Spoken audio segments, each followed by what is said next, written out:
The security guard almost didn't notice the woman at first. It was raining hard that night, the kind of rain that soaked through shoes and made the city feel colder than it really was. He was tired, counting the minutes until his shift ended, thinking about his little daughter waiting at home. Then he heard the sound that made him stop. Soft sobs, broken, the kind that come from someone who thinks no one is listening. He turned and saw her sitting on the steps outside the building he guarded every night, her shoulders shaking, her expensive heels soaked, her hair plastered to her face. In that moment, he had no idea that this simple choice, whether to walk past or stop, would change his life forever. Before the story unfolds, take a second to like this video and subscribe to the channel, because stories like this remind us that kindness always comes back when we least expect it. Daniel was a single dad in his early 30s, working as a night security guard for a large corporate building downtown. Life hadn't been gentle with him. His wife had passed away 3 years earlier after a sudden illness, leaving him alone with their 5-year-old daughter, Lily. Every decision he made revolved around her: what shifts to take, how many extra hours he could survive on coffee, how to stretch his paycheck until the end of the month. He wore the same jacket every winter, a thick but worn coat that had seen better days, because buying a new one meant less money for Lily's school supplies or doctor visits. Still, Daniel carried himself with quiet dignity.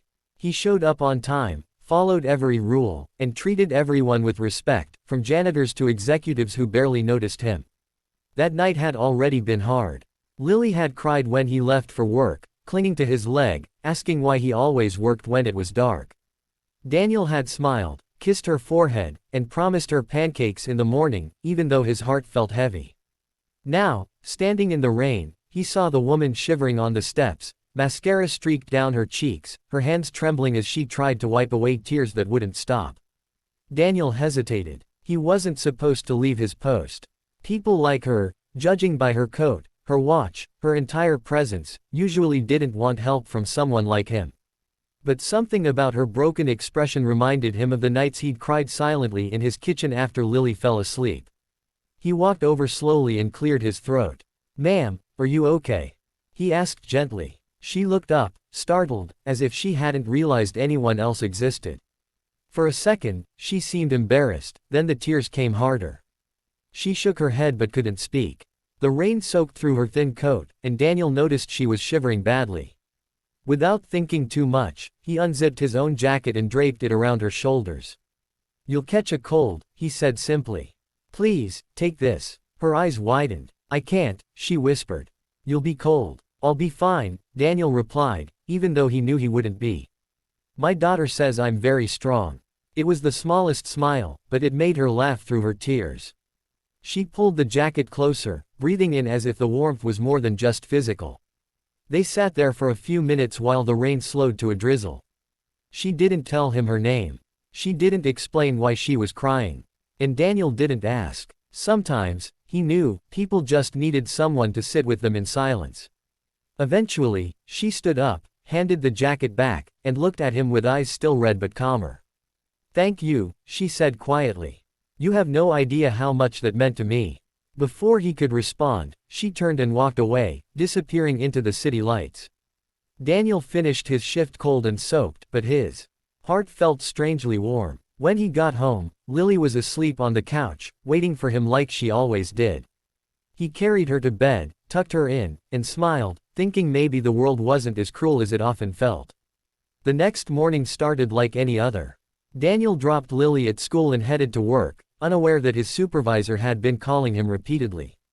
When he finally arrived, he was met with serious faces and whispered conversations. His supervisor pulled him aside and told him the company's owner was visiting that day, unexpectedly.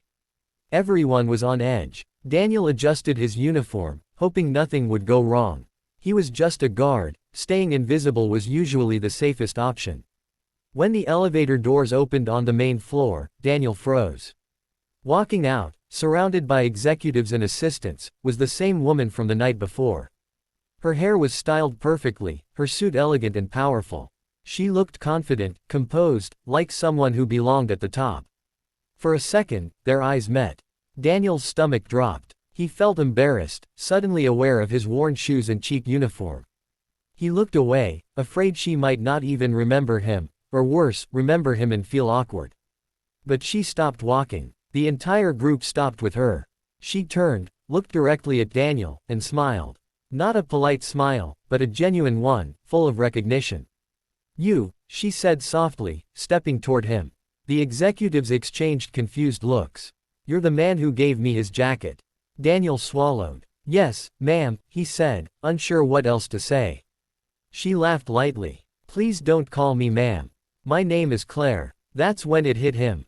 Claire was the founder and CEO of the entire company. The woman who had built the empire he guarded every night. The billionaire whose name was on the building. Daniel felt his knees weaken. He expected questions, maybe even trouble for leaving his post. Instead, Claire looked at him with gratitude shining in her eyes. "I was having the worst night of my life," she said, her voice steady but emotional.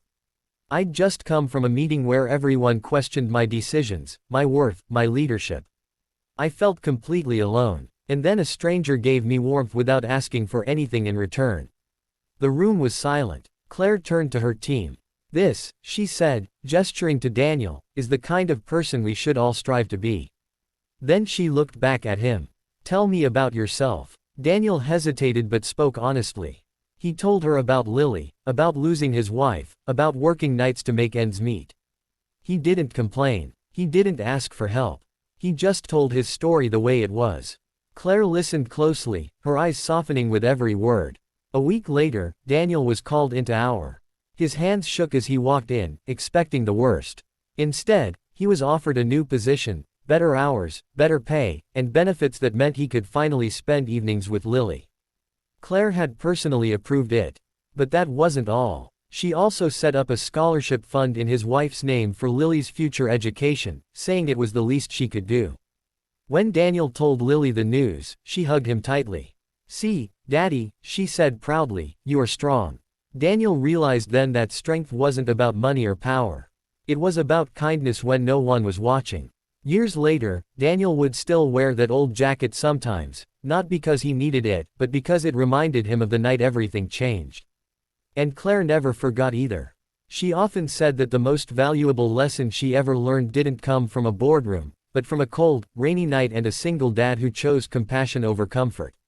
If this story touched your heart, don't forget to like the video and subscribe to the channel. Because sometimes, the smallest acts of kindness create the biggest miracles, and your support helps us share more stories that remind the world of that truth.